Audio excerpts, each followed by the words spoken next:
Hi guys, I ran across this. This happened today. A lot of news isn't. The Minneapolis thing is kind of dominating everything, but this is something that went on in Utah today at 4:20 p.m. I guess it wasn't 4:20 p.m. That's when this article was written. It's in the Desert News, and it was written by Pat Reevy. Injured in Ogden shooting. Let's see, law enforcement officers are seen at the scene of an officer-involved shooting on Jackson Avenue in Ogden on Thursday, May 28th, 2020. That's what the picture is. Ogden, an Oregon police officer with just 15 months on the job, was shot and killed responding to a domestic violence call Thursday.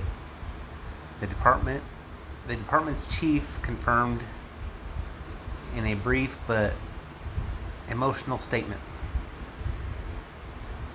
The suspect shooter was also killed in the firefight. Ogden Police Chief Randy Watt said an adult probation and parole officer who had also responded to the call sustained injuries that were not life-threatening. Watt said the officer had gone to the home of the 300 block of Jackson Avenue after a woman called 911 saying her husband was threatening to kill her before the call disconnected. The call could not be reconnected. The police responded, Watt said, only to be confronted by a man at the front porch of the home. The man then went back into the house, firing through the door and striking the officer, he said. The officer's name and name of the shooter were not released. The statement on their Facebook page, Utah's Fraternal Order of Police, said there is no greater love than to lay down one's life for one's friends.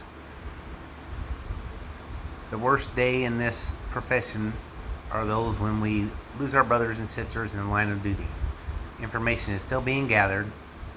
Take a moment to think in the honor of the fallen officer, their family, their colleagues, and their communities, the post said. Ogden Police Lieutenant Brian Enon, in a brief update, said officers responded to the call on the 300 block of Jackson Avenue about 12:14 p.m. when the officer-involved shooting occurred. A SWAT team also responded, he said, but he provided no additional details about what happened. His voice broke with emotions at the moment as he spoke. It's always tough when an officer involved in a shooting, Enon says. Yellow police tape closed off an entire street block of the Jackson Avenue Thursday afternoon, while red police tape surrounded what appeared to be an area of the shooting. 13 orange pylons were in the street as evidence markers possibly indicating the number of shell casings. Enon said residents suspect the area to be potentially blocked off for 24 hours.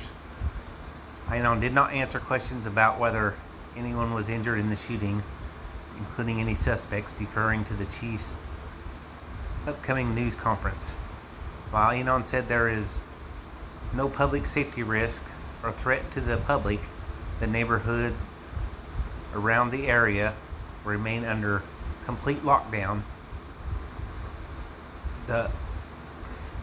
as police collect evidence and conduct their initial investigation. He asked residents to remain in their homes except in cases of needed or emergency. Okay, all of this was pretty normal. I mean, it's not normal that there was a gunfight and some people died. That's not normal, even though it's not actually unnormal anymore, but it's still not normal, thank God. But this last thing, they locked down that area. other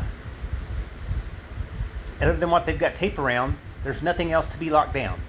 Now, this is government overreaching. They just locked down a neighborhood. Is that 5 blocks? Is that 2 blocks? Is that 10 blocks? But what happens if you don't honor that lockdown? What happens if you go outside? Can you get arrested? Can you be ticketed, fined, violence done on you? I mean, this lockdown shit this is where it's went too far. The crime was solved. The person shot the cop shot the person. There's nothing to lock down. And this is the kind of stuff we're going to have to start paying attention to and stand up against. This is not supposed to fly. This isn't how it works, period. And it's just how government always works, right? You give them an inch and they take a mile. They did this medical lockdown. We have to do it, blah, blah, blah, blah, blah. And now, any little reason, they're just going to say, oh, I don't want to see you now. Stay at home. So are we going to stand for this kind of stuff? What's your thoughts and opinions on that? And would love to hear your comments. And looking forward to hearing them. Please like and subscribe if you haven't already. Everyone have a good day. Lots of love. Bye.